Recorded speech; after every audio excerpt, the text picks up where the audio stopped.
pengumuman dari UGM saya gagal. Nah ternyata puji Tuhan saya mendapat pengumuman dari Sanata Dharma dan akhirnya bisa masuk Sanata Dharma. Kenapa kamu milih pendidikan matematika Sanata Dharma? Saya jangan dicontoh karena saya cukup lama mengerjakan skripsi ya. Ketawa nih guys.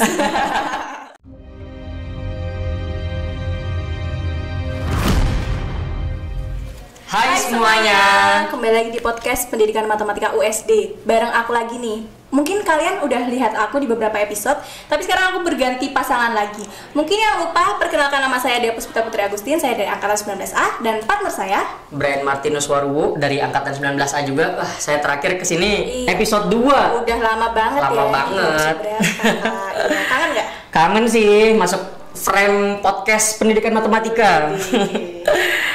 Nah, kalau podcast pasti ada tamu dong, Bray. Iyalah. Tapi ini tamunya beda. Karena Beda. kita menghadirkan dosen. Iya. Kalau biasanya kan mahasiswa, alumni. Nah, Takut gak sama for dosennya? the first time gak sih ini dosen? Iya, takut gak?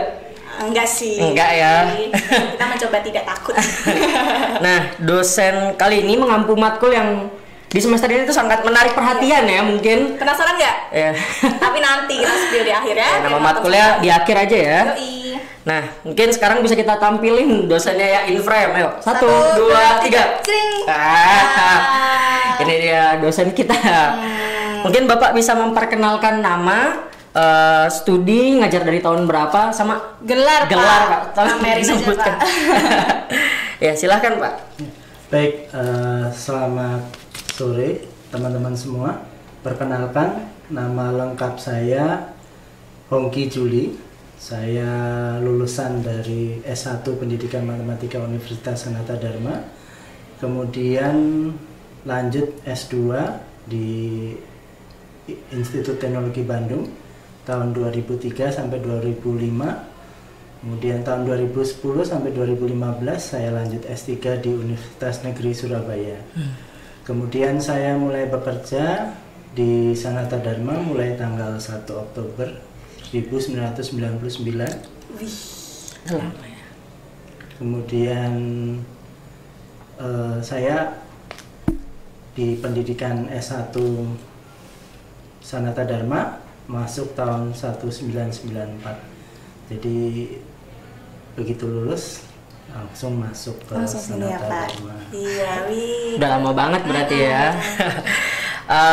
Tadi kan Bapak menyebutkan Bapak S1-nya di Universitas Sanata Dharma juga ya. Itu prodi pendidikan matematika juga kan ya Pak ya? Betul. Ya.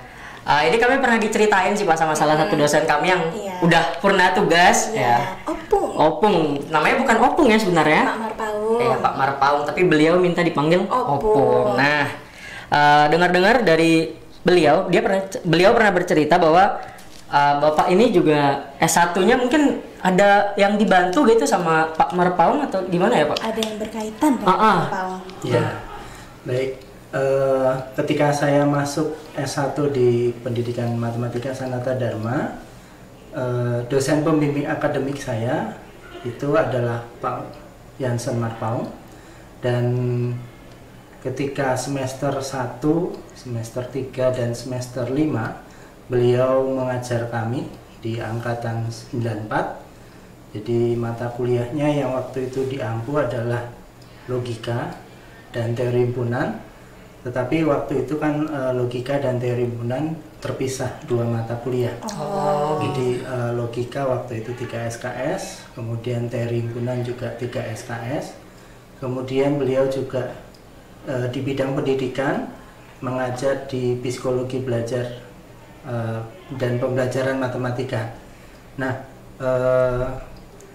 dengan Pak Jansen Marpaung saya relasinya cukup dekat karena saya sendiri sering diminta bantuan beliau di beberapa aktivitas beliau. Jadi karena beliau cukup aktif di kegiatan pendidikan matematika realistik terkait dengan workshop-workshop dengan guru, kemudian kegiatan-kegiatan dengan sekolah dasar khususnya, itu membuat saya diminta untuk membantu beliau melakukan beberapa aktivitas, mendampingi guru di sekolah, kemudian mendampingi para siswa saat belajar di kelas.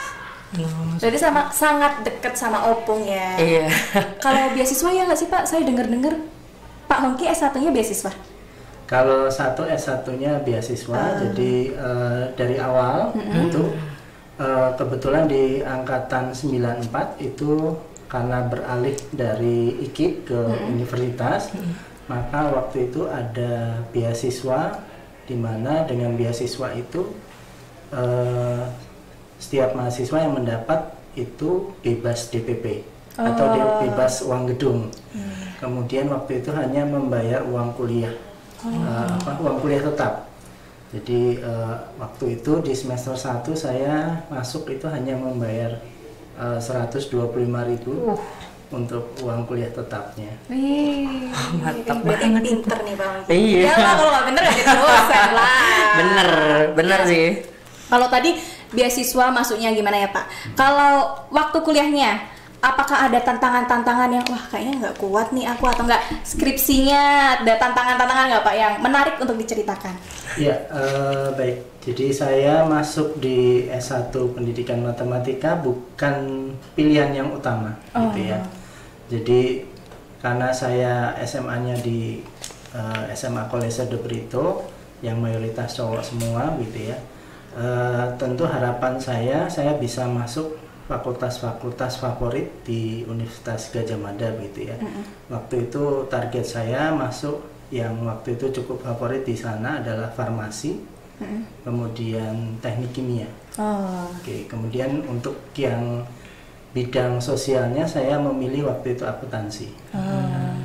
Tetapi sayangnya belum berjodoh dengan Universitas Gadjah Mada.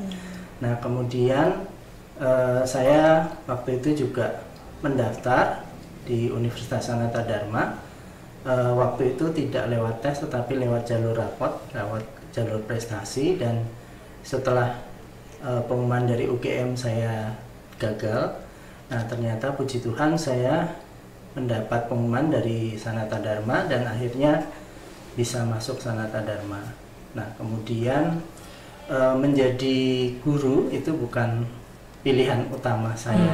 Maka pergulatan saya di semester 1 adalah memantapkan panggilan untuk menjadi guru, gitu ya. Jadi waktu itu yang membesarkan hati saya adalah saya tidak harus jadi guru, tetapi saya harus jadi gurunya guru. Nah, Keren banget. Itu yang memotivasi saya untuk oke, saya harus bisa bertahan di sini. Semester 1 memang terasa berat karena beberapa hal, yaitu karena perlu penyesuaian juga. Tentu dari cara belajar saat kita di SMA dengan pada saat kuliah tentu berbeda. Nah, itu masa-masa penyesuaian. Jadi di semester 1 saya belum ikut berkegiatan juga karena ini masa-masa penyesuaian, gitu. Nah, kemudian masuk di semester 2 saya semakin dimantapkan.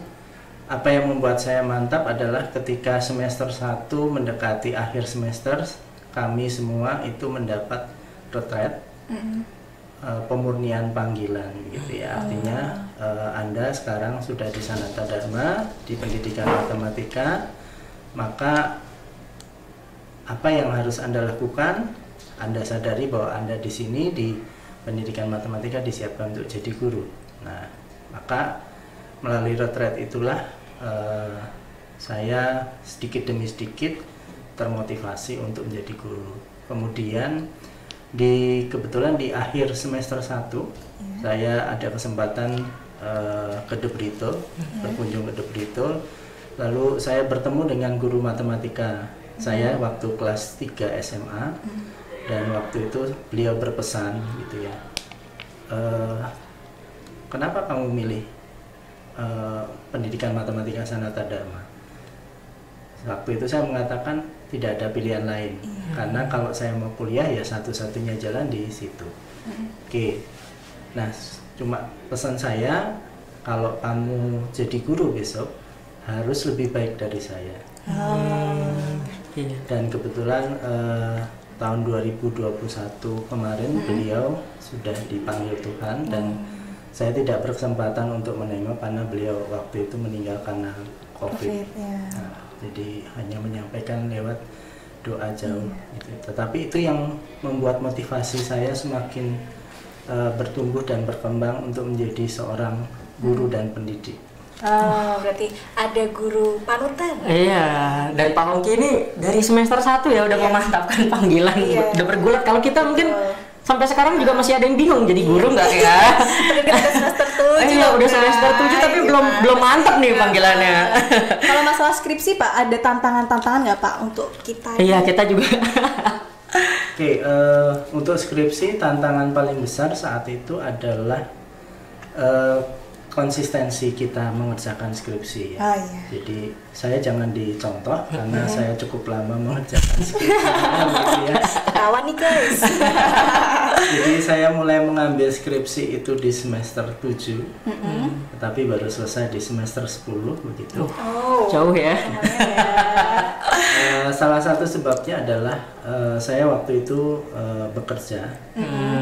Ya di satu sisi untuk membiayai kuliah, kemudian karena untuk biaya kehidupan juga, jadi saya di samping kuliah juga nyambi kerja.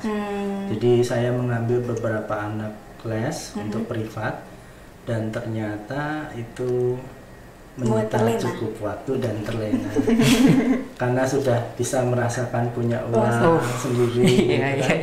Nah, tetapi untungnya pembimbing saya cukup memotivasi, beliau berusaha terus mendampingi sampai 3 semester begitu, dan puji Tuhan akhirnya bisa selesai. Ya, gitu guys, jangan sampai terlena ya. Jadi ambil pembelajaran yang baik-baik aja. Diambil yang baik gitu ya. Iya betul, jangan ikut-ikutan terlena. Kalau masalah kuliah nih Pak, Pak Hongki tipe yang kura-kura atau kupu-kupu? Apa tuh? Kura-kura itu kuliah rapat, atau kupu-kupu kuliah pulang. Ya, dua-duanya pernah saya jalani ya. Jadi ketika saya semester 1 dan 2, saya cenderung kuliah terus pulang. Kuliah pulang. Tetapi di akhir semester 2, waktu itu saya diminta untuk mewakili kelas, ikut masuk di kepengurusan HMJ. Jadi waktu itu belum ada HMPS, jadi yang ada HMJ waktu itu, Himpunan Mahasiswa Jurusan. Jadi mulailah di semester 3 saya mulai aktif di kegiatan gitu ya. Jadi tidak hanya sekarang kuliah pulang gitu ya. Kuliah kampus, kadang malam baru pulang gitu ya. Nah, jadi semester 3 itu mulai berkegiatan. Pertama tidak banyak ikut kegiatan, coba satu, coba lagi satu, lama-lama ketagihan gitu ya.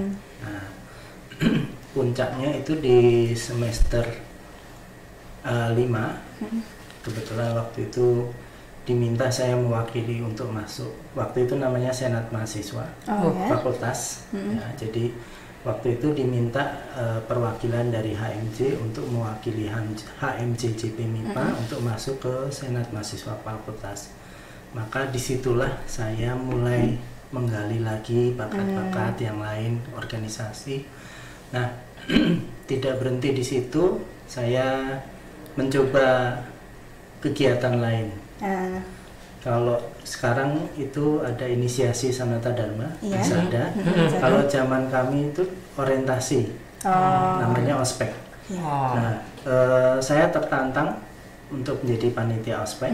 Nah, waktu itu yang paling sulit itu adalah bagian tata tertib. Keamanan sekarang ya Pak kayaknya. Betul. Nah, kemudian saya mencoba saat saya semester 7 mencoba melamar untuk masuk di bagian tata tertib, dan akhirnya diterima dan bertugas ospek pertama itu tahun 97 dan 98. Oke, berarti Pak Hongki mix ya? Iya. Kupu. Iya. Tapi nggak kebayang ya Pak Hongki waktu masuk tata tertib, kalau sekarang marah-marah gimana ya? Udah nggak kebayang sama sekali. Saya coba tadi, wah gimana ya? Waduh. Nah, tadi kan pengalaman di S1 ya Pak, Universitas Sanata Dharma. Nah, sekarang mungkin bisa diceritakan untuk teman-teman yang apalagi kita yang udah mau lulus ya, mungkin mau masuk lanjut S2 itu gimana sih Pak? Bapak dari S1 langsung daftar S2 atau nunggu ada beasiswa? Pengalamannya Bapak gitu. Baik, nah setelah saya lulus S1, saya kebetulan waktu itu lulus bulan Juni begitu, dan kebetulan setelah saya lulus ada formasi di Sanata Dharma, maka saya akhirnya diminta untuk melamar ke sini dan dalam proses, lalu bulan Oktober 1999 itu saya diterima sebagai calon dosen begitu. Nah, sebagai calon dosen saya belum bisa lanjut untuk S2, harus memenuhi beberapa tahapan. Setelah sebagai dosen tetap baru bisa untuk studi lanjut, sehingga saya baru mulai studi lanjut lagi setelah bekerja kurang lebih 4 tahun di sini. Jadi tahun 2003 saya mendapat kesempatan untuk studi lanjut di Bandung. Jadi waktu itu ada 2 pilihan, jadi saya mencoba melamar di UGM, kemudian melamar di Bandung. Nah, lalu keduanya diterima, tetapi saya lebih memilih di Bandung. Supaya apa? Supaya punya pengalaman dengan kota lain, dengan budaya yang lain, juga dengan teman-teman yang lain. Karena kalau di UGM pasti ya itu lagi. Betul. Nah, beasiswanya untuk S2 karena saya sudah sebagai dosen, maka beasiswanya dari yayasan. Berarti beasiswa S1, S2, beasiswa S3. Mantap banget nih. S3 juga dari yayasan. Mantap banget nih Pak Ongki. Bisa dapat beasiswa dong Pak. Gimana tuh Pak? Harus pinter ya Pak. Iya, cara-cara satu-satunya mungkin itu ya. Ya, belajar. Mesti pinter belajar. Nah, tadi mungkin pengalaman Bapak kan sudah lama untuk mengajar. Tapi kayak mungkin Bapak udah ceritain tadi sama Pak Marpaung ngajar di beberapa sekolah dasar. Belakangan ini juga saya pernah lihat Bapak bikin story gitu yang ngajar di SD itu. Gimana sih Pak, itu apakah memang kelanjutan dari Pak Marpaung tadi atau memang sudah pengabdian yang berbeda lagi Pak? Ya, terima kasih. Jadi tahun 2001 ketika saya masih menjadi dosen baru, Pak Marpaung menawari saya untuk terlibat di gerakan pendidikan matematika realistik Indonesia. Nah, sejak itulah saya mulai terlibat ke pendampingan guru-guru sekolah dasar. Nah, kemudian beliau tetap meminta saya. Nah, sampai beliau purna tugas. Jadi semasa Pak Marpaung masih di Sanata Dharma sejak 2001, kami mendirikan yang namanya Pusat Studi Pendidikan Matematika Realistik. Nah, beliau menjadi ketua sampai beliau purna tugas. Nah, lalu setelah beliau purna tugas itu dialihkan ke saya. Nah, sekarang saat ini di tim PMRI sendiri masih mendapat kesempatan untuk pendanaan. Jadi tahun 2021 yang lalu, teman-teman mungkin tahu yang namanya program organisasi penggerak. Nah, maka kami mencoba melamar untuk mendapatkan hibah. Tim PMRI, puji Tuhan, tahun 2021 kami bisa mendapatkan dana untuk melaksanakan pendampingan guru-guru di sekolah dasar. Sehingga mulai dari 2001 sampai sekarang, puji Tuhan masih bisa untuk mendampingi guru-guru di sekolah dasar. Keren banget ya Pak Ongki. Dosen juga mendampingi guru-guru sekolah berdedikasi dasar. banget dengan pendidikan. Keren banget nih. Ya, tadi pengalaman mengajar di suatu SD ya. Mungkin pengalaman di kampus sekarang nih. Kita masuk nih tadi mata kuliah yang kita rahasiain. Iya, kita spill. Sebenarnya Pak Ongki itu mengampu mata kuliah STEAM atau STEM ya di semester ini. Saya bingung ucapannya. STEAM. Saya salah satu mahasiswanya sih. Jadi kalau saya ditanyakan nggak tahu, jadi malu ya. Oh ya. STEAM ya? Iya. Apa tuh STEAM deh? Aku tahu singkatannya STEAM. Science, Technology, Engineering, Art, and Mathematics. Bener nggak Pak? Betul. Iya. Ya. Kalau salah tadi mau dikurangi nilainya nggak sih? Jadi STEAM ini tuh model pembelajaran yang 5 in 1 lah, mencakup 5 itu, gitu. Gitu ya. Oke. Tadi aku bilang ini mata kuliah yang menarik banget ya. Tapi kenapa bisa menarik? Mungkin bisa kita tampilin video dari kegiatan di situ ya. Iya. 1, 2, 3.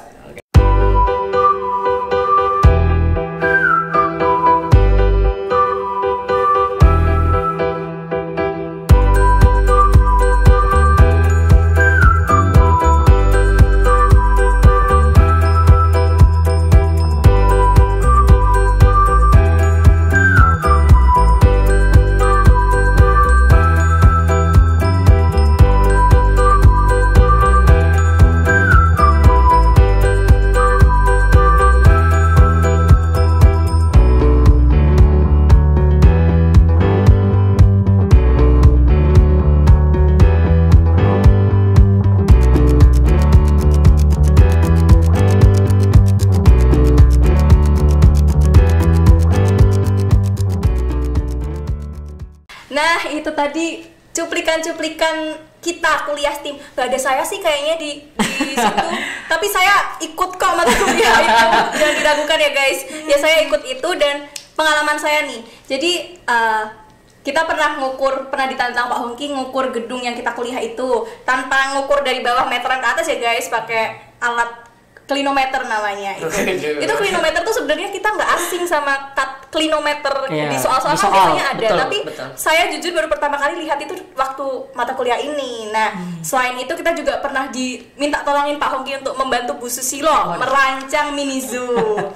Selain itu juga terakhir ini ditantang untuk menjatuhkan telur dari lantai 4 tapi nggak boleh pecah, jadi Pak Hongki memberikan alat-alat kayak kawat, stick ice cream, terus kapas dan lain sebagainya. Nah kita ditantang gimana cara jatuhin telur itu biar nggak pecah. Nah sebagai mahasiswa nih Pak dan sebagai calon pendidik, saya kepo nih Pak, gimana sih caranya merancang pembelajaran ala STEAM yang menarik?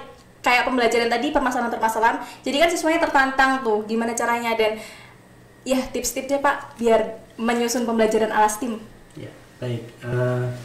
Yang jelas pendekatan STEAM ini adalah sesuatu yang baru berkembang gitu ya. Jadi saya sendiri masih dalam proses belajar. Jadi saya mengenal STEAM ini dari istilah waktu itu belum STEAM tetapi STEM. Jadi tanpa art di situ. Kebetulan ada kolega kami di Australia, beliau menawarkan hibah penelitian kerjasama mengembangkan pembelajaran STEM. Nah, jadi dari situlah saya mulai tertarik, lalu saya coba kombinasikan STEM ini dengan PMR karena itu masih sejalan. Jadi STEM ini kami coba mengembangkan STEM dengan beberapa guru di SMP waktu itu, dan beberapa proyek yang saya bawa ke kelas itu adalah hasil dari proyek kami dengan para guru di sekolah. Jadi beberapa proyek sudah dicobakan di sekolah. Jadi misalnya mengukur tinggi gedung. Jadi itu salah satu proyek yang kami kerjakan di sekolah. Nah, kemudian dari situ saya coba belajar pengembangannya ke arah STEAM. Jadi mulai masuk sisi artnya. Nah, sisi art itu masuk sebagai penyeimbang sebenarnya. Jadi kalau dilihat art ini kan sisi kelembutan gitu ya, atau soft skill. Tetapi kalau science, engineering, mathematics, and teknik itu kan lebih ke arah soft skill, hard skill gitu ya. Nah, dengan STEAM ini masuknya adalah supaya semua tergali, termasuk pengembangan kepribadian itu juga bisa dikembangkan gitu ya, bukan hanya sekedar pengetahuannya, tetapi attitude-nya juga ikut terkembangkan. Nah, kami juga masih belajar di Sanata Dharma ini karena mata kuliah ini kan termasuk mata kuliah baru ya. Jadi baru semester ini dibuka. Nah, kami juga para dosen masih belajar. Nah, tentunya kami masih perlu mendapat masukan dari teman-teman mahasiswa supaya membuat kelas ini menjadi menarik juga gitu ya. Dan salah satu hal yang saya pegang di dalam pembelajaran STEAM ini adalah saya itu harus memberi pandangan kepada para mahasiswa saya yang ikut kuliah STEAM bahwa pembelajaran matematik dan sains itu tidak harus dengan selalu ke lab dengan wajah yang serius, dengan jazz lab yang selalu melekat di tubuh, tetapi bisa juga dengan aktivitas-aktivitas outdoor activity. Dan itu sangat menyenangkan. Kelihatan sekali dari betul Pak. Iya, menyenangkan antusias sekali. Banget semuanya ya. Testimoni nih menyenangkan sekali. Saya juga ngelihatnya kalau teman-teman bikin story itu ya iri itu. Saya dia nggak ikut guys, cuma aku yang keluar kelas loh. Pendidikan matematika belajar di luar kelas. Jarang-jarang gitu.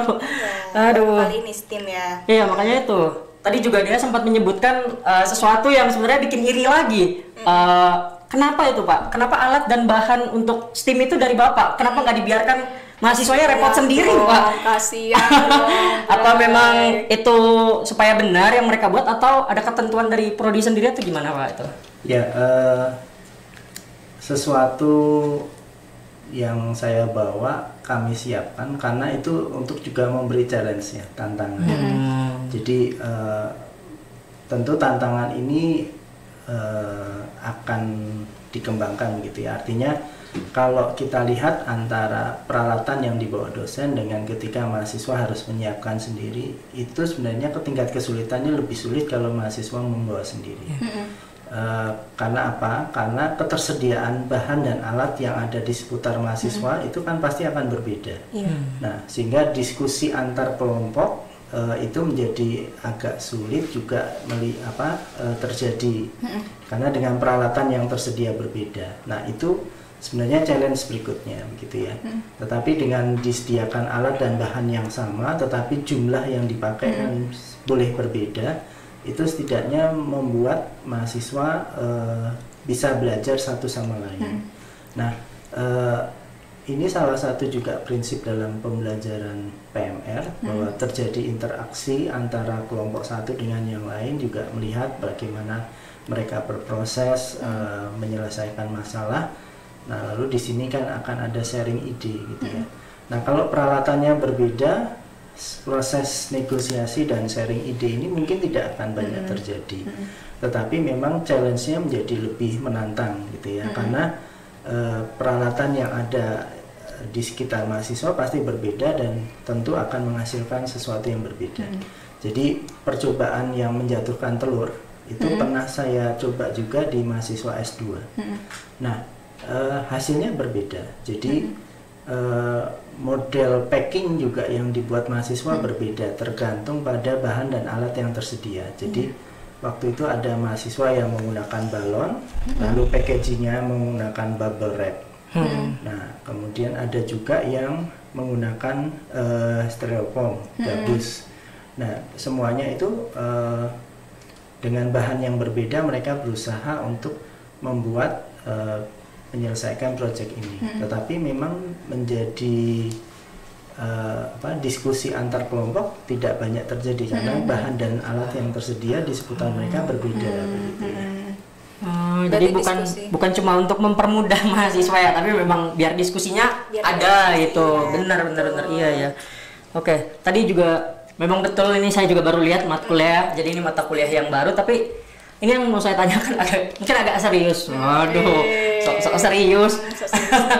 Ya, kalau menurut Bapak sendiri mungkin kenapa sih di kurikulum Merdeka ini saya ngelihatnya ini efek kurikulum Merdeka ya Pak, itu mata kuliah STEAM bisa masuk gitu Pak. Ini kayaknya penting banget sampai menggeser mata kuliah yang mungkin lebih matematika saya ngelihatnya. Kami anggap penting ya. Iya, mungkin kayak metode statistika saya lihat itu tergeser, udah nggak wajib ya Pak ya.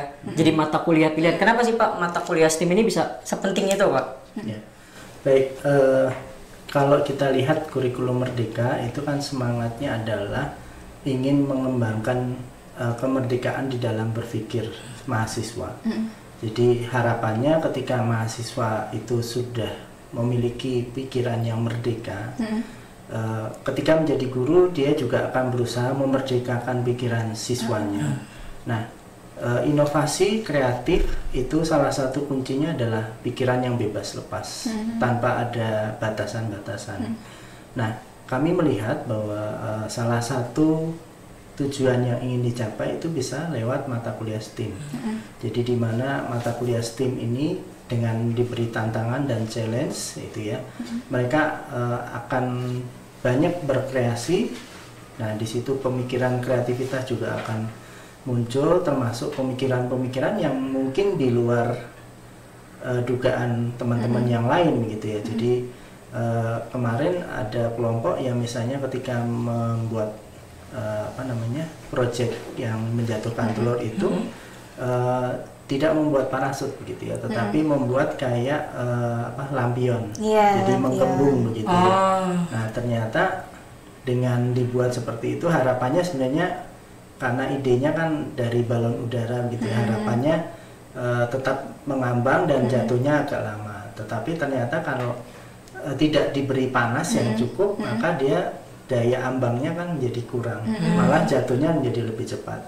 Nah, tetapi dengan pengalaman itu dia belajar, artinya ternyata tidak cukup bisa untuk menahan telur itu jatuh agak lama.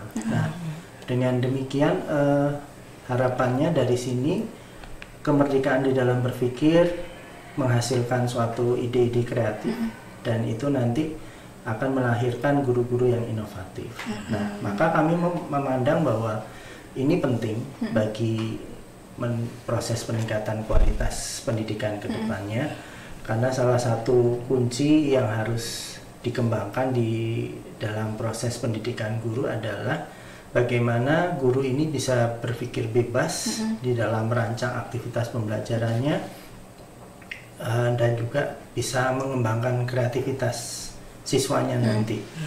Tentu untuk jadi guru yang seperti itu tentu harus melalui mata kuliah yang memang mereka mendapat kesempatan untuk membebaskan pikiran mereka, berpikir di luar out of the box gitu ya, sehingga dengan pengalaman itu mereka juga ingin menularkan pengalaman itu ke siswanya. Jadi biar guru-gurunya dulu nih yang merdeka dulu. Siswanya juga ikut merdeka. Iya, biar bisa kreatif ya. Nah, kayaknya kita udah lama bicaranya. Takutnya teman-teman pada bosen nih. Jangan bosen ya. Kalian harus dengerin sampai akhir nih.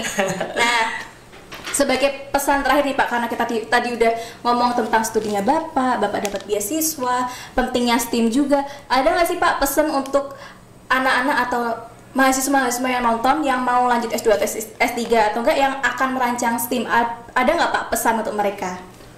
Baik, untuk teman-teman mahasiswa harapannya karena dengan berlakunya kurikulum merdeka di sekolah menengah sampai dengan sekolah dasar, harapannya kalian bisa mempersiapkan diri ya.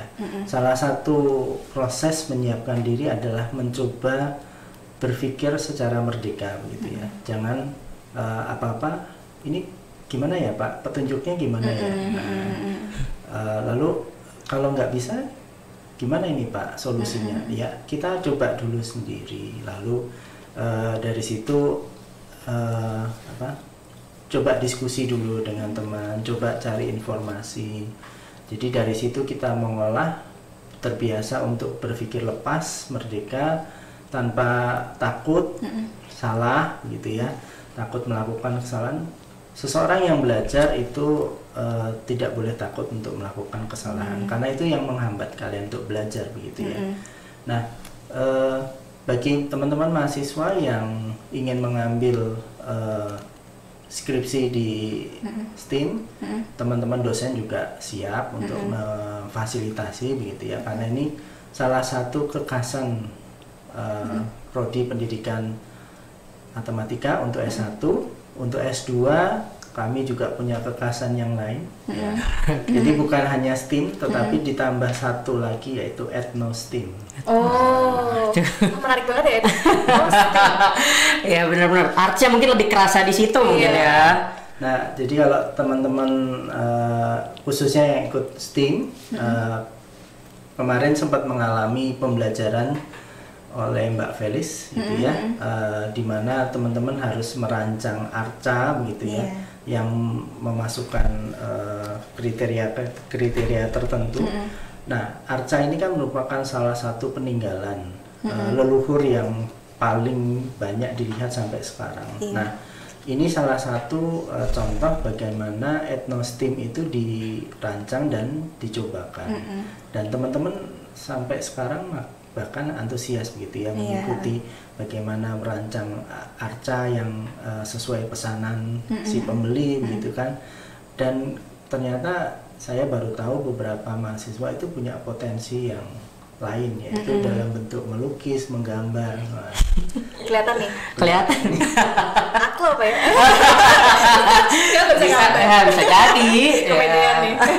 Jadi mulai kelihatan bakat-bakat yang lain. Nah, hal-hal seperti ini saya harapkan teman-teman S1 bisa mengembangkan. Nah, bagi teman-teman yang masih di SMA, kalau Anda ragu, Anda takut untuk masuk pendidikan matematika, dengan podcast ini harapan saya teman-teman menjadi lebih terbuka bahwa pendidikan matematika itu bukan hanya belajar rumus loh. Iya loh teman-teman. Bukan hanya belajar bagaimana membuktikan rumus, Nah, tetapi ada suatu aktivitas-aktivitas outdoor activity yang bisa kita lakukan dan itu membuat teman-teman pasti senang kuliah di S1. Ya benar Bang. Dan juga di S2-nya. Nah untuk teman-teman yang udah di S1, S2 jangan menyesal ya. Aduh, aku yang mungkin nyesel ya nggak ikut STEAM. Mungkin teman-teman juga yang masih bingung apa ya skripsiku apa ya. Nah, tadi dapat masukan dari Pak Hongki. Iya, jadi buat yang SMA juga kan, mungkin mata kuliah yang menarik seperti ini mungkin lebih banyak lagi ke depan. Jadi ya jangan takut untuk masuk pendidikan matematika ya. Oke, kami mungkin Pak dari mewakili tim podcast ingin mengucapkan terima kasih atas kesediaan waktunya. Bapak sudah luangkan waktu ya sore-sore ini. Pak Hongki datang untuk diwawancara gitu, ditanya-tanyain. Aduh, udah capek ditanya-tanyain.